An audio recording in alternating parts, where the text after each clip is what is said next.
Ito na po, ma'am. Wala ka pa rin boses? Naku. Sorry Kanina pa ba kayo?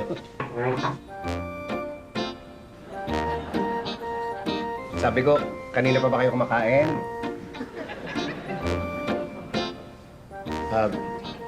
Baby, pahingi ang kape.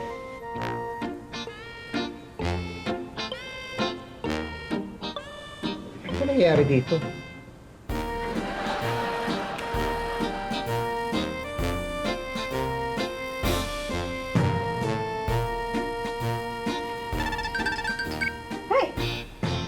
Ay, ano ba?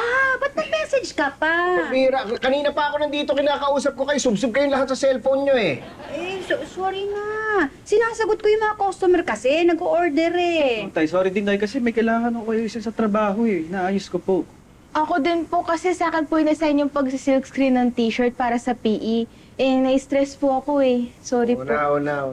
Eh, hirap pagka dinadala cellphone sa mesa eh. Dapat pagka nandito sa harap ng kainan, hindi dinadala yan. Tabi niyo muna yan. Sorry na nga. Sorry na.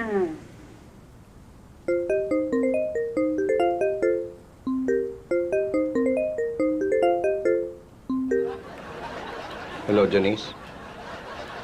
Oo. Napakisabi na lang kay Vincent na tapusin niya na yung research para pag pinresent kay Mr. Tolentino, kompleto. Ano yung sa computer ko, buksan mo yung file na October 2023. Oo, tapos sa loob mo, yung dalawang mata.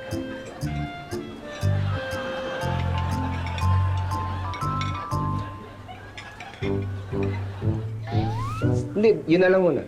Yung iba sa opisina na lang pagdating ko, ha? Sige. Kakain lang ako. Sige, bye.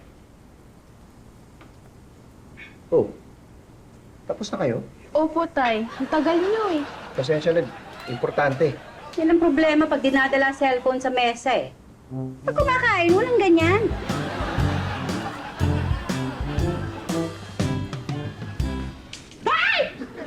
O dyan, ikaw pala yan. Hindi, kasi inaayos ko tong electric pan nyo. Ang bagal kasi nung ikot ng hélice. Madumi kasi. Alam niyo, dapat hindi niyo pinababayaang madumi to. Huwag niyo katamarang linisin. Ha? Kaya aayusin ko eh. Okay lang ba? Kanina ka pa ba dito? Asan si Patrick? Si Pat, pinabili ko muna ng juice. Nauuhaw na ako eh. Okay lang ba? Diyan, nakita mo ba itong ano? Yung nakapost nun sa barangay natin, sa Facebook ng barangay.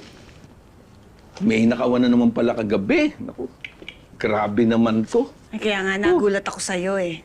Anong kala mo, magnanakaw ako? Napakagwapo ko naman para maging magnanakaw. Ano ba sadya mo? Magpapatulong sana ako kay Pat eh.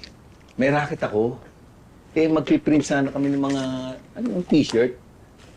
Okay lang ba? May trabaho yun, busy yun. Mabilis lang naman yun eh. Tsaka, bibigyan ko siya ng komisyon. Okay lang ba? Ano ginagawa mo? Di kasi binuksan ko kanina tong TV mo. Mali yung mali yung settings ng sound. Kulang sa bass. Tsaka ang puputla ng artista, dapat tinitimpla niya yung mga contrast, yung mga yun. Ganun yun. Ayusin ko eh, ha? Okay lang ba? So, nabuksan mo na to? Kanina pa? Oo. Kaso, nakita ko tong electric pan nyo, ang bagal ng ikot. Ang init dito sa inyo. Kaya inuna ko munang gawin. Ha? Okay lang ba? Talaga ba? Oo. Yung rep, baka gusto mo i-check mo na rin. Na-check ko na kanina yan. Kulang na sa prion. Kailangan makargahan mo na. Tsaka ano ba yung rep nyo? Puro tubig ang laman. Nakakaya kung may bisita kayong katulad ko. Kaya nga nakapagpabili ako ng juice, di ba?